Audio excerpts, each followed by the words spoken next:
Hey everyone, it's Wilco here, just up for another video. We are now talking about Anthem though, because I have just stayed up for 24 hours to catch the EAPlay press conference for 2018. The lovely E3 has begun in all its glory, and they ended the show with Anthem. As you can imagine, it's their big titles, their big new IP that they're bringing, and wow, did they show it off. We had a brilliant new trailer with a brilliant soundtrack behind it, which just set the tone really well.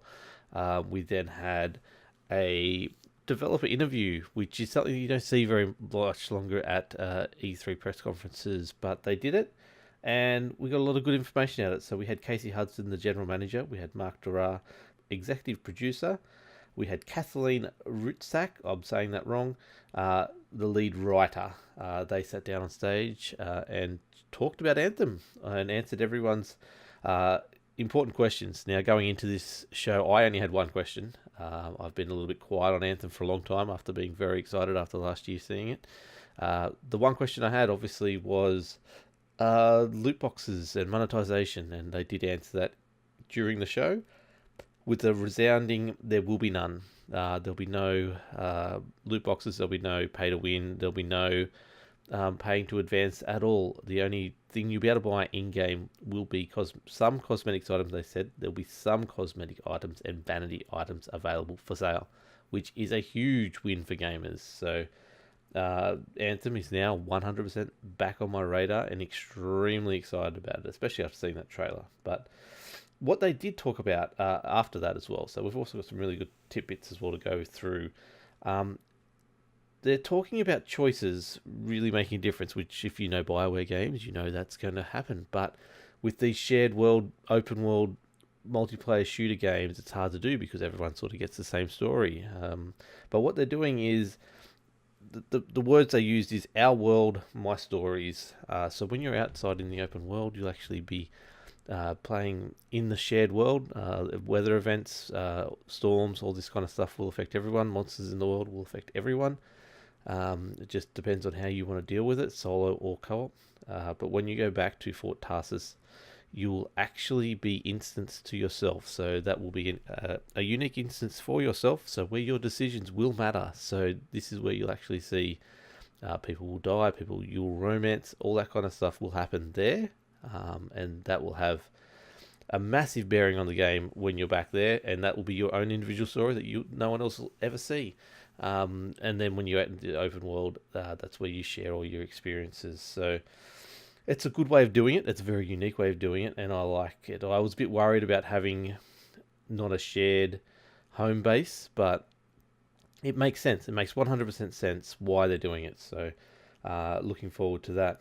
How they've set up the game is it's going to have story for years to come. They'll be able to add story to it very easily, the way it's set up. So basically, there's no picking the right choices throughout, so it pleases everyone. Because you've got your own home instance space that is suited to your decisions, they can add story to it very easily going forward, which is great news. They mention anthems of creation is one of the big things behind it. There's these things going through. I'll have to look a little bit more into that, and tools of creation. So there's the gods have left the world. They were creating the world and manipulating it to their pleasure, but before they finished, they left. So there's some interesting story aspects to that. They did mention something about a dominion, which is your sort of arch rivals that are trying to use the anthem, which is something to do with the actual rings that we've all been seeing a lot, and that kind of power to weaponize it, sort of thing. So we'll have to see where that goes. But they are talking back to the actual open world, that weather, storms, and seasons, which is a big word they threw in there. Well, I've been on the back of the Division for a while, being stuck in winter.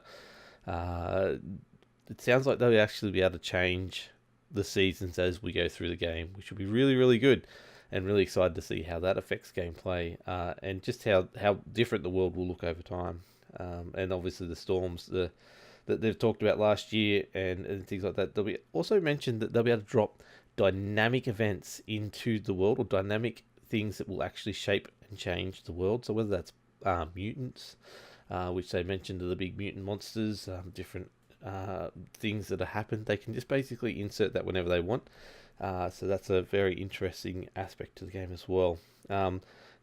They want to specify that this world can kill you. It's dangerous, and it looks dangerous. Some of those monsters in the trailer and the gameplay, the tick at the end looked amazing, but it was that massive beast at the end of the trailer at the start. Wow, it's huge. It's absolutely huge. So it's a very, very dangerous world. We finally got unveiled what the four, yes, that is right, 4 javelins will be. I was hoping for a little bit more than that, to be honest. I was hoping for 6, 8, 10, but we will have 4 javelins that we'll be able to play with. There'll be the Ranger, which will be a one-on-one sort of generalized sort of javelin that we sort of knew that aspect to it, up close and personal. We got to see the Colossus once again, the brilliant beast that is.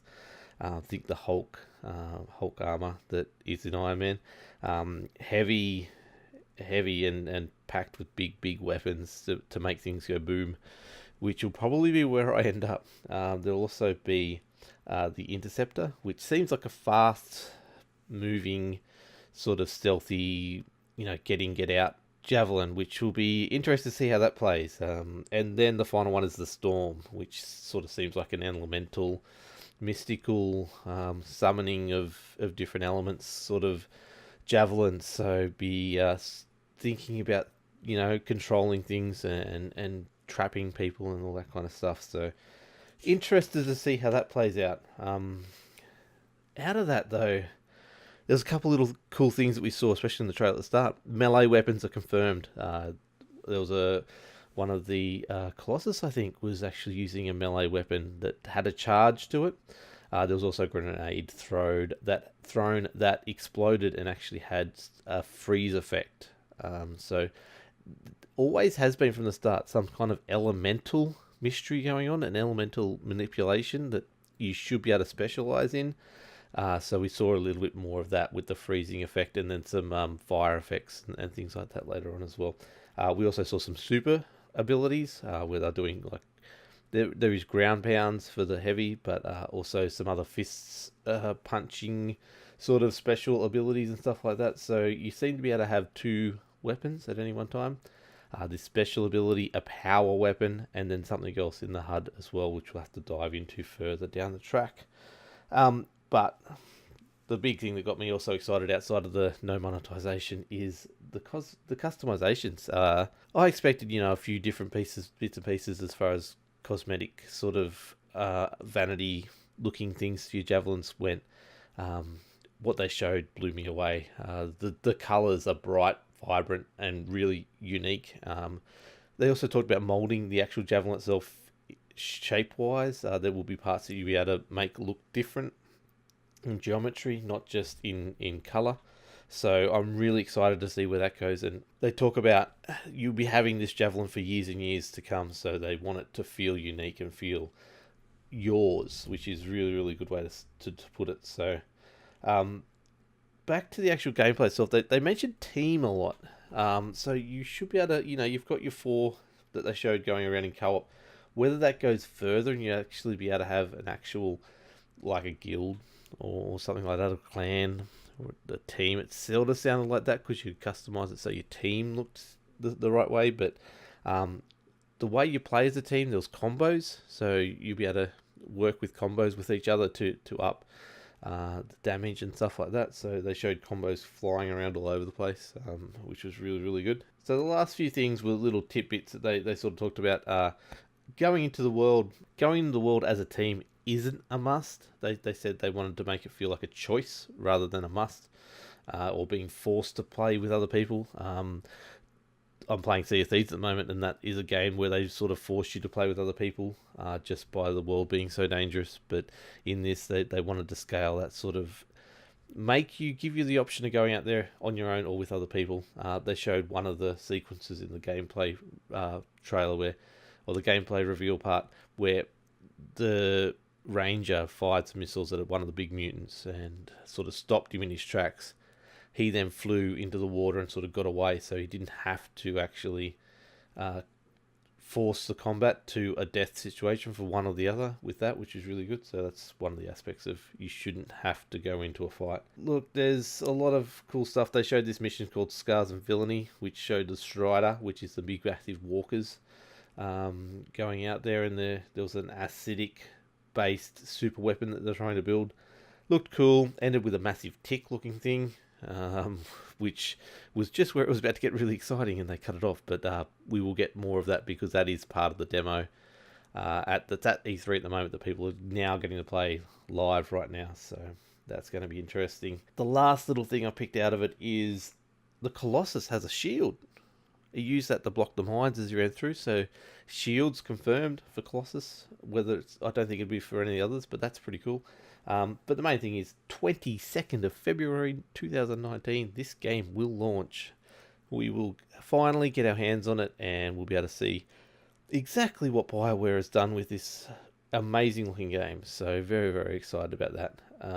So that's the wrap up of what's happening with E3. Still so many questions to go, so many unanswered things, and still so many things I missed. I'm still going through the trailer and all the interview over and over again. So you will see more content coming on this event and any other news that comes out in the future from this channel. So chuck a subscribe down there, like, comment, tell me what you want to know. Tell me what you were excited about during this reveal, and what you're looking forward to. Tell me what console you're getting it on. It is PS4, Xbox, and PC. I personally will be getting it on PC because that's where I live at the moment. So let me know what you think, what your thoughts are. Hit me up, Wilco's Chill Zone on Twitter. And also I'll be streaming other things as well that are actually released at the moment. So, and doing podcasts as well at Wilco's Chill Zone on Twitch. So do that.